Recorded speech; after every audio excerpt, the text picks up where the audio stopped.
to our channel. Today's video we are talking about backpacking Scandinavia on a budget. This tip involves accommodation. To cut down on costs, we recommend staying in hostels as opposed to hotels. And if you're travelling with a friend or partner, then an Airbnb is often cheaper. Yeah, I mean yeah, because you could just get the one room. I mean, if it's just by yourself, it's not really that cheap. But for a private Airbnb room is a lot cheaper than a private hostel room. Yeah. Most of them in Norway are actually set up like hostels too, so if you want to meet people, you still can. If you're up for couch surfing, then there are lots of hosts you could contact in Scandinavia. Yeah. And also you could consider camping in summer. Camping on state-owned land is free and legal in Norway, but do be aware of the elements, because it can get rather chilly. Yeah, they've got really good laws in Norway with regards to public access to land, especially around the fjords and things. Yeah. Wouldn't advise sleeping there though. Very cold. Our second tip involves food and drink. So we recommend you try to cook as many of your own meals as you can, because eating out is overpriced. Yeah. Even fast food from 7-Eleven can be expensive. Yeah, I mean, even like a hot dog it's cheap, but it's still quite expensive for the amount that you get. Tasty though. Recommend trying at least one. Alcohol is also pricey, and most Scandinavians combat this by pre-drinking if they want to party. Yeah, or making their own. Yeah, or making their own, but you can't do that if you're backpacking. No. Remember to bring your reusable water bottle, because buying a single-use water bottle from a shop will set you back around £3. And it's also good to save the turtles and all sea life. Yeah, I feel like we've got that going across our videos. I watched a thing on Netflix and it's really scary about the microplastics in our ocean. Oh yeah, you were telling me about that actually. If you're heading to the supermarket for your groceries, try to look for a store which has like their own brand food or a cheap one. You were saying that it was...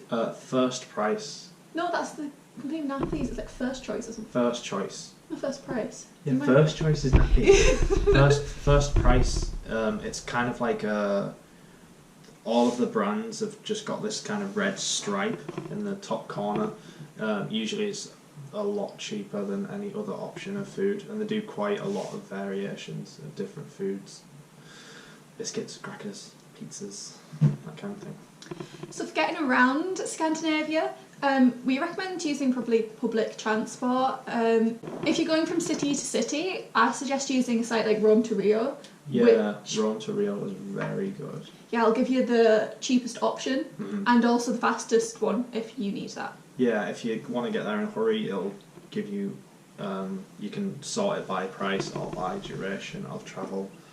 Sometimes it'll suggest to take different modes across one travel.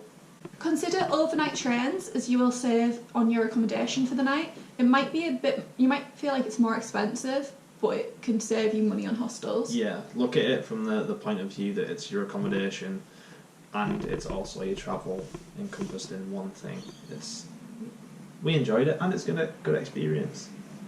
Hitchhiking is possible in Scandinavia, and we have met people who've done it throughout Norway. The guy that we hiked Trolltunga with, he was just hitchhiking. He hitchhiked from Oslo up there.